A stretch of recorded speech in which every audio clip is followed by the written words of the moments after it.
Assalamualaikum warahmatullahi wabarakatuh. Selamat pagi dan semoga kita semua dalam keadaan sehat. Hari ini kita akan belajar biologi dengan suasana yang santai, menarik, dan tentunya yang bermakna. Teman-teman biologi, selamat datang di pembelajaran biologi hari ini. Pada kesempatan ini, kita akan membahas topik yang sangat dekat dengan kehidupan kita sehari-hari, yaitu tentang bagaimana sifat-sifat dalam tubuh kita bisa diturunkan dari orang tua ke anak. Tanpa kita sadari, proses ini terjadi sejak kita masih berupa satu sel kecil. Pernahkah kamu benar-benar memperhatikan dirimu sendiri di depan cermin? Coba lihat wajahmu, rambutmu, atau bentuk matamu. Apakah semuanya benar-benar memilikimu sendiri? Atau ada bagian dari orang tuamu yang ikut hidup di dalam dirimu? Sebagian dari kita memiliki senyum yang mirip ayah, sebagian lagi memiliki mata yang menyerupai ibu. Ada yang rambutnya lurus seperti ibunya, ada pula yang keriting seperti kakek atau neneknya. Menariknya, tidak semua saudara kandung itu sama, padahal berasal dari orang tua yang sama. Lalu muncul pertanyaan sederhana, mengapa kita bisa mirip, tetapi tidak pernah benar-benar sama? Apakah semua sifat itu muncul secara kebetulan?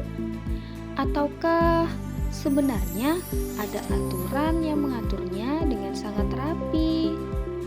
Tanpa kita sadari, sejak kita masih berupa satu sel kecil di dalam tubuh kita, sudah bekerja sebuah sistem yang sangat luar biasa. Sistem ini menyimpan pesan-pesan kehidupan, menentukan bagaimana kita tumbuh, berkembang, dan memiliki ciri khas masing-masing. Pesan-pesan kecil ini tersimpan dalam sesuatu yang disebut gen. Gen-gen inilah yang membawa informasi sifat dari orang tua ke anak. Mereka bekerja secara teratur, mengikuti hukum-hukum tertentu, tidak secara acak dan bukan pula tanpa aturan. Ilmu-ilmu biologi membantu kita memahami semua itu. Biologi bukan hanya tentang menghafal suatu istilah, tetapi tentang memahami diri sendiri dan kehidupan di sekitar kita. Hari ini kita akan mempelajari bagaimana sifat dapat diwariskan, mengapa ada sifat yang tampak dan ada yang tersembunyi, serta bagaimana seorang ilmuwan bernama Gregor Mendel berhasil mengungkapkan pola pewarisan sifat melalui percobaan sederhana. Melalui pembelajaran ini, kalian tidak hanya belajar tentang tanaman kacang ercis, tetapi juga belajar tentang diri kalian sendiri. Karena pada dasarnya, hukum pewarisan sifat juga berlaku pada manusia. Mari kita mulai belajar hari ini dan bersama-sama memahami bagaimana sifat diwariskan dari generasi ke generasi. Melalui pembelajaran ini, kita akan memahami bagaimana sifat diturunkan, mengenal hukum Mendel, serta mampu menjelaskan peran gen dalam pewarisan sifat. Nah, gimana? Apakah kalian semua siap untuk belajar biologi hari ini? Yuk, kita mulai. Ayo, coba perhatikan diri kamu sendiri. Pernahkah kamu bertanya, mengapa warna kulitmu mirip ayah, tetapi bentuk hidungmu mirip ibu? Atau mungkin rambutmu keriting seperti nenek, sementara warna matamu seperti kakek. Fenomena ini sering kita temui dalam kehidupan sehari-hari. Banyak orang yang mengira kemiripan ini hanya kebetulan semata, padahal sebenarnya di balik kemiripan tersebut terdapat mekanisme biologis yang sangat rapi, teratur, dan dijelaskan secara ilmiah. Tidak ada satupun sifat yang diwariskan secara acak tanpa aturan. Semua jawabannya dari pertanyaan-pertanyaan tadi tersimpan di dalam gen. Gen adalah unit kecil pembawa informasi sifat yang terdapat di dalam kromosom dan diwariskan dari orang tua kepada keturunannya. Setiap sel tubuh kita menyimpan ribuan gen dengan fungsi yang berbeda-beda. Gen dapat diibaratkan sebagai kode rahasia kehidupan. Di dalamnya tersimpan instruksi lengkap tentang bagaimana tubuh kita tumbuh, berkembang, dan berfungsi, mulai dari warna mata, tinggi badan, hingga kemampuan tubuh kita bekerja secara normal, semuanya diatur oleh gen. Untuk memahami bagaimana gen bekerja dan bagaimana sifat-sifat tersebut diwariskan, kita akan berkenalan dengan seorang ilmuwan yang sangat berjasa, yaitu Gregor Mendel yang dikenal sebagai Bapak Genetika. Gregor Mendel adalah seorang biarawan asal Austria. Meskipun hidup di lingkungan biara, ia memiliki rasa ingin tahu yang sangat besar terhadap alam. Ia melakukan penelitian sederhana namun teliti menggunakan tanaman kacang ercis atau Pisum sativum.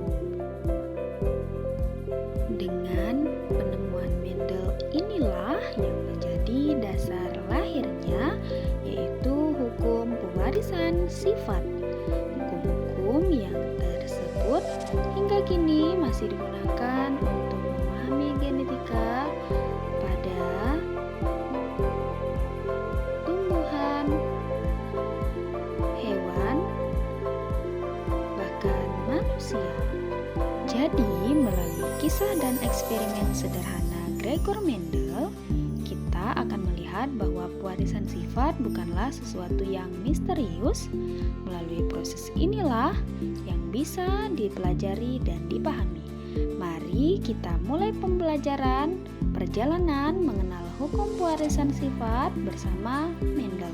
Setelah memahami pengantar pewarisan sifat, sekarang kita masuk ke bagian inti dari penemuan Gregor Mendel, yaitu hukum Mendel 1 yang dikenal sebagai hukum segregasi.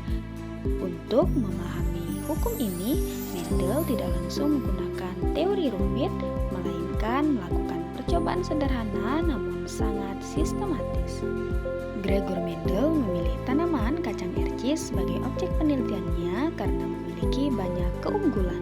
Tanaman ini mudah ditanam, memiliki siklus hidup yang relatif singkat, dan mampu melakukan penyerbukan sendiri maupun disilang secara manual. Hal ini memudahkan Mendel untuk mengontrol proses perkawinan pada tanaman.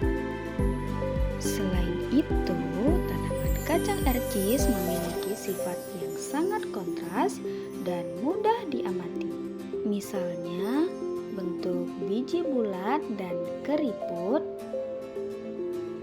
warna biji kuning dan hijau, serta warna bunga ungu dan putih. Perbedaan yang jelas ini sangat membantu dalam mengamati hasil persilangan. Salah satu percobaannya, Mendel memfokuskan pengamatan pada satu sifat saja, yaitu bentuk biji. Ia menggunakan tanaman berbiji bulat murni dan tanaman berbiji keriput murni. Tanaman murni berarti tidak diserbukan sendiri, sifatnya akan selalu sama dari generasi ke generasi. Tanaman berbiji bulat murni memiliki susunan gen B besar, sedangkan tanaman berbiji keriput murni memiliki susunan gen B kecil. Huruf B besar menunjukkan alel dominan, sementara huruf B kecil menunjukkan alel resesif. Mendel kemudian melakukan persilangan antara kedua tanaman tersebut. Ia memindahkan serbuk sari dari tanaman berbiji bulat ke kepala putik tanaman berbiji keriput, sehingga terjadilah pembuahan buatan yang terkontrol. Dari persilangan ini, Mendel memperoleh generasi pertama disebut generasi filial 1 atau F1.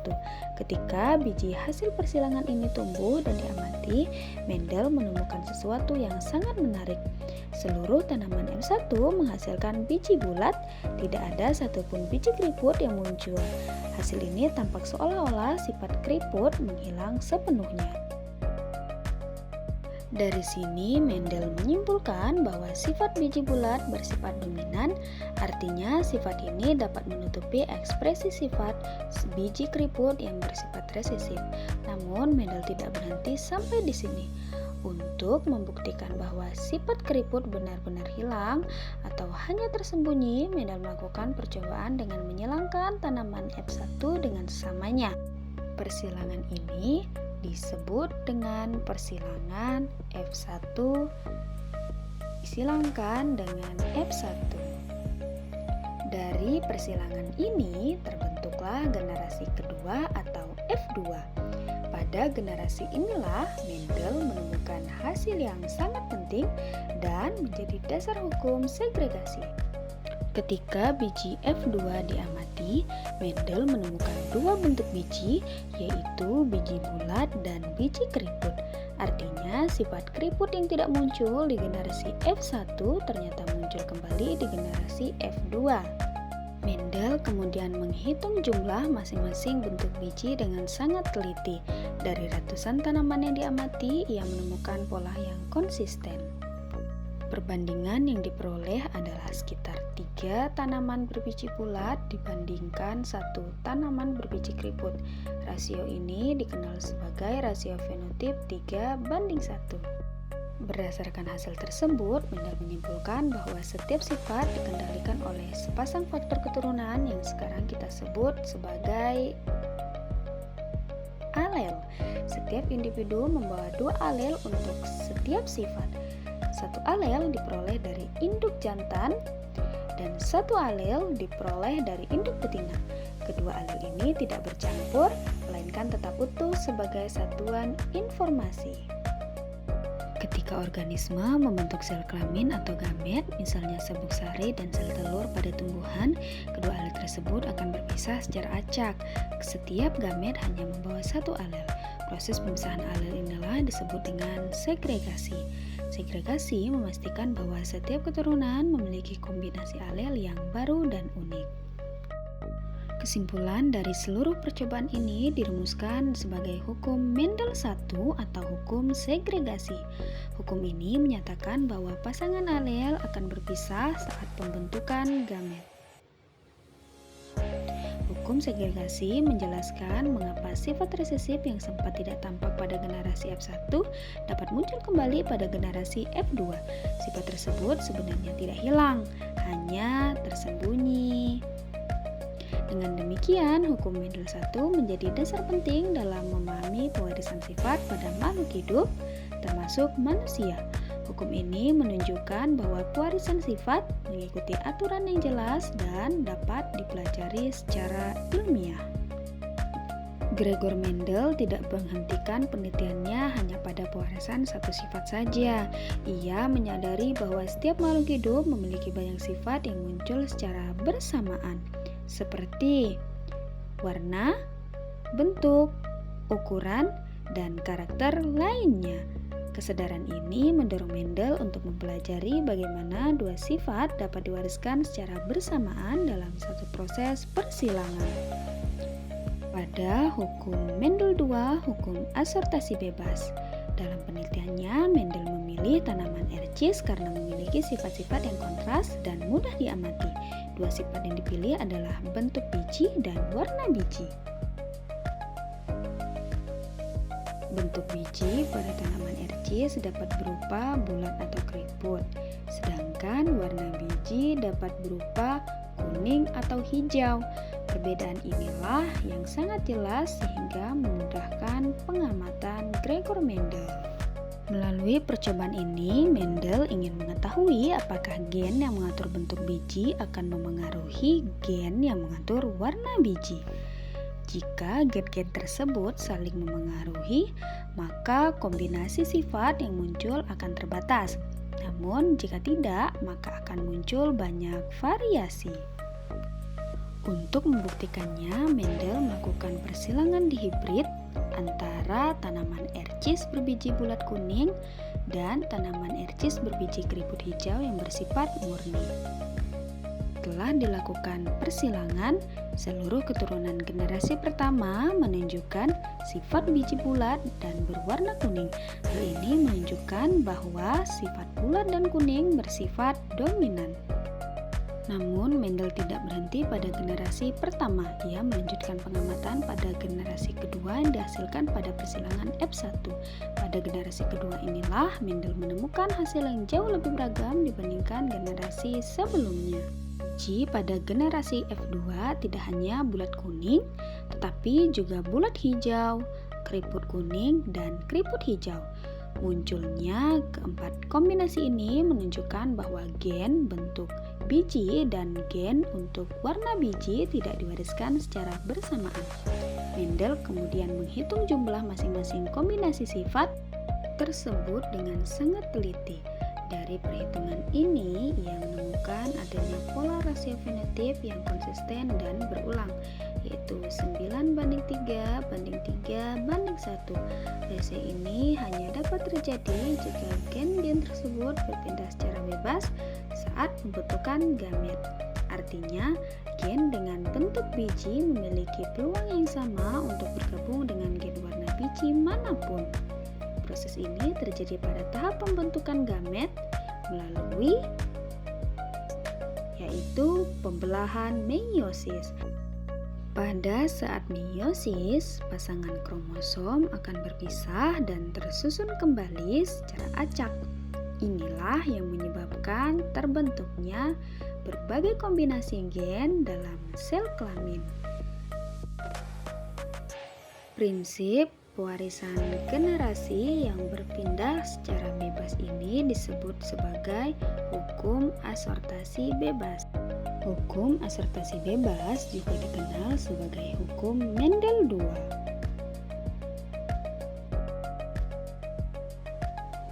Hukum ini menyatakan bahwa setiap pasangan gen akan diwariskan secara independen selama gen-gen tersebut berada pada kromosom yang berbeda.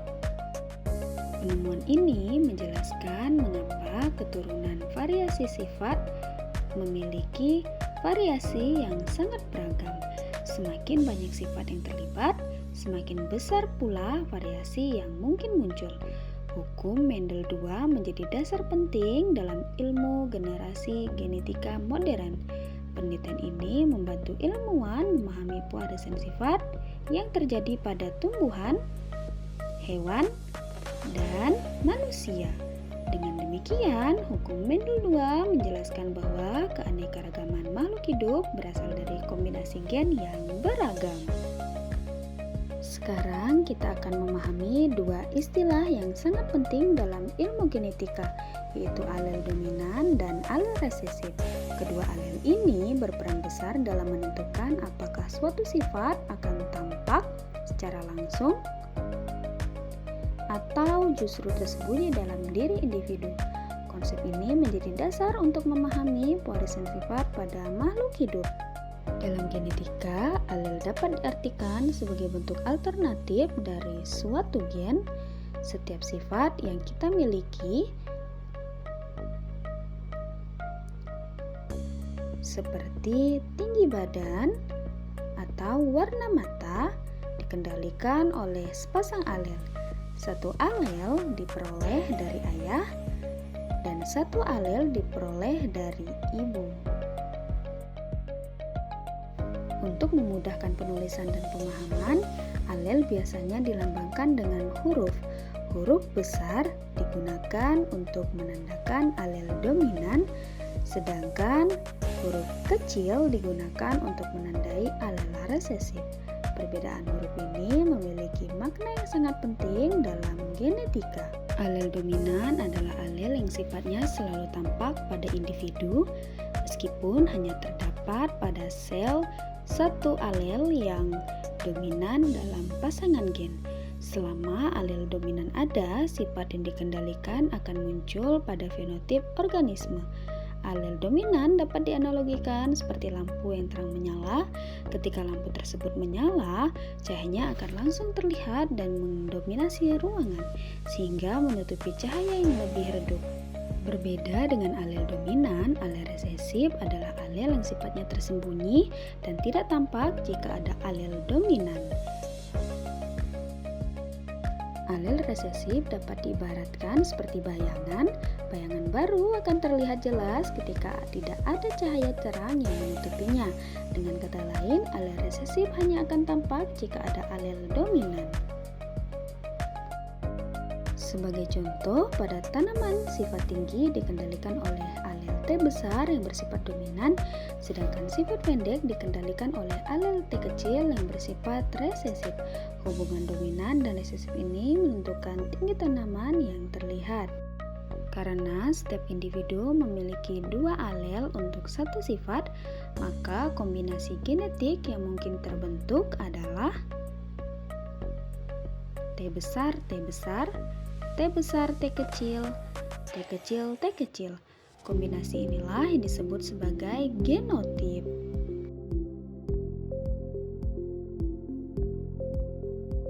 Tanaman dengan genotip T besar maupun T besar T kecil akan tumbuh tinggi. Hal ini disebabkan oleh adanya alel dominan T besar yang menutupi pengaruh alel resesif T kecil. Sebaliknya, tanaman dengan genotip T kecil akan tumbuh pendek karena tidak memiliki alel dominan sama sekali. Pada kondisi inilah alel resesif dapat menampakkan sifatnya. Untuk memprediksi kemungkinan sifat keturunan pada suatu persilangan, digunakan sebuah tabel yang disebut dengan Punnett square.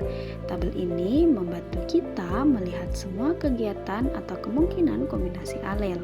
Jika kedua induk memiliki genotip T besar T kecil, maka setiap induk dapat menghasilkan dua jenis gamet, yaitu T besar dan T kecil. Kombinasi gamet inilah yang akan dihitung dalam tabel Punnett square.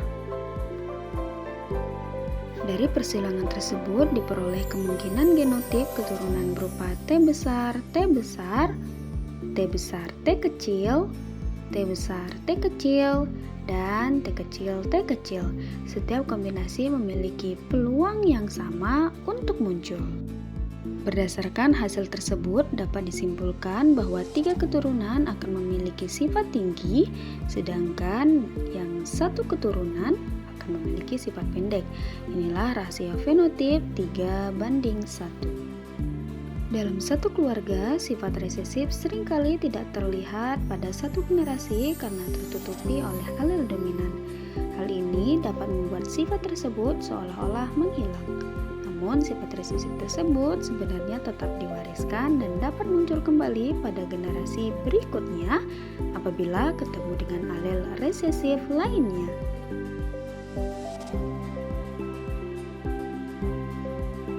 Dengan memahami konsep alel dominan dan alel resesif, kita dapat memprediksi kemungkinan sifat yang akan dimiliki oleh keturunan dari suatu persilangan. Konsep warisan sifat ini tidak hanya berlaku pada tumbuhan, tetapi juga berlaku pada hewan dan manusia, sehingga memiliki peradaban yang sangat luas dalam kehidupan. Dengan memahami konsep dasar ini, kita akan lebih mudah mempelajari materi genetika selanjutnya yang lebih kompleks dan mendalam. Sekarang, mari kita mulai latihan pertama. Perhatikan soal berikut dan pilih jawaban yang menurut kamu paling tepat. Kita mulai dengan soal pertama. Jika tanaman berbiji bulat dengan genotip B besar disilangkan dengan tanaman berbiji keriput dengan genotip B kecil, bagaimana sifat biji seluruh keturunan F1? A. Keriput, B. Bulat, C. Campuran.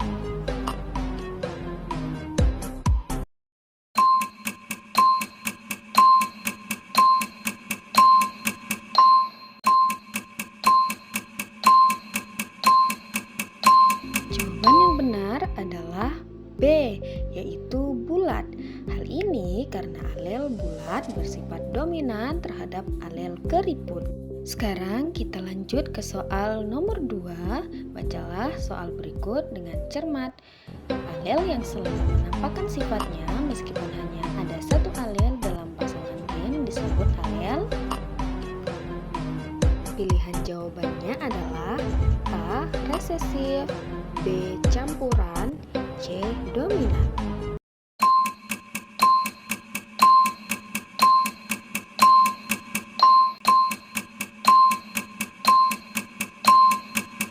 Jawaban yang tepat adalah C, yaitu alel dominan. Alel dominan selalu menutupi alel resesif. Kita lanjutkan ke soal ketiga untuk menguji pemahaman kamu lebih lanjut. Pasangan alel manakah yang menyebabkan sifat resesif dapat terlihat?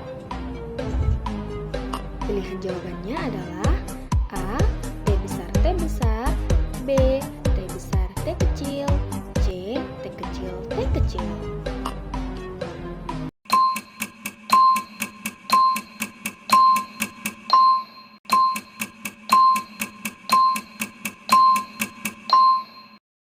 Jawaban yang benar adalah C, yaitu T kecil T kecil. Sifat resesif hanya muncul jika tidak ada alel yang dominan. Sekarang kita masuk ke soal keempat. Tetap fokus dan semangat. Jika dua individu heterozigot disilangkan, yaitu T besar T kecil, disilangkan dengan T besar T kecil, berapakah rasio fenotip keturunannya? A. 1:1, B. 3:1, C. 9:3:3:1.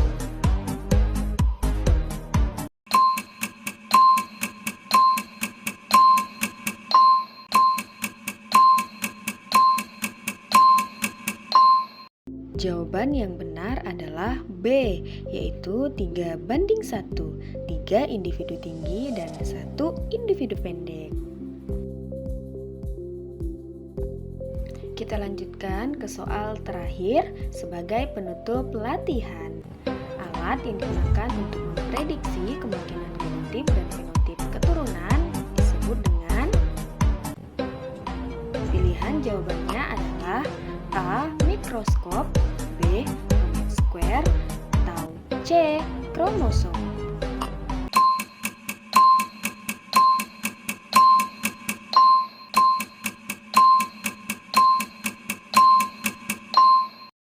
Jawaban yang benar adalah B, yaitu Punnett square. Alat ini sangat membantu dalam memahami persilangan genetik. Sekarang, sebelum kita mengakhiri pembelajaran hari ini, mari kita luangkan waktu sejenak untuk melakukan refleksi. Coba tanyakan pada diri kalian masing-masing, sejauh mana kalian sudah memahami materi pewarisan sifat yang telah kita pelajari bersama.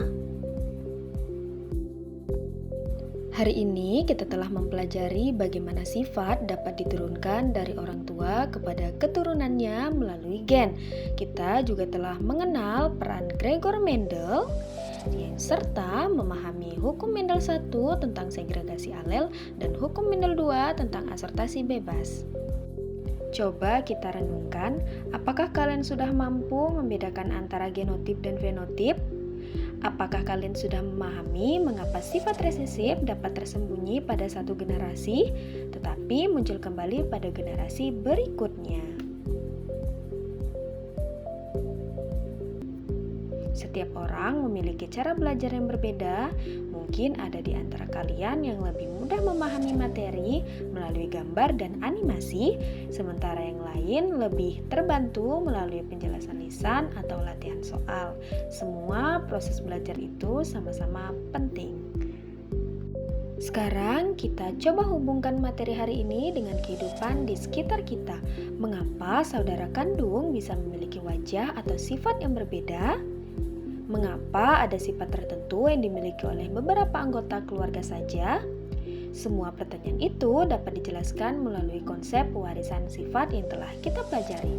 Jika kalian masih merasa ada bagian materi yang belum sepenuhnya dipahami, itu adalah hal yang wajar. Pembelajaran adalah proses, bukan bukan hasil yang instan. Yang terpenting adalah kalian menyadari bagaimana yang perlu dipelajari lagi. Teruslah berlatih, bertanya, dan berdiskusi. Semakin sering kalian berlatih mengerjakan soal dan memahami konsep, semakin kuat pula pemahaman kalian tentang genetika. Melalui pembelajaran hari ini, diharapkan kalian tidak hanya memahami konsep warisan sifat, tetapi juga menyadari bahwa ilmu biologi membantu kita memahami diri kita sendiri dan lingkungan di sekitar kita. Dengan refleksi ini, mari kita akhiri pembelajaran hari ini dengan semangat terus belajar, terus berkembang, dan menggali ilmu pengetahuan dengan seluas-luasnya.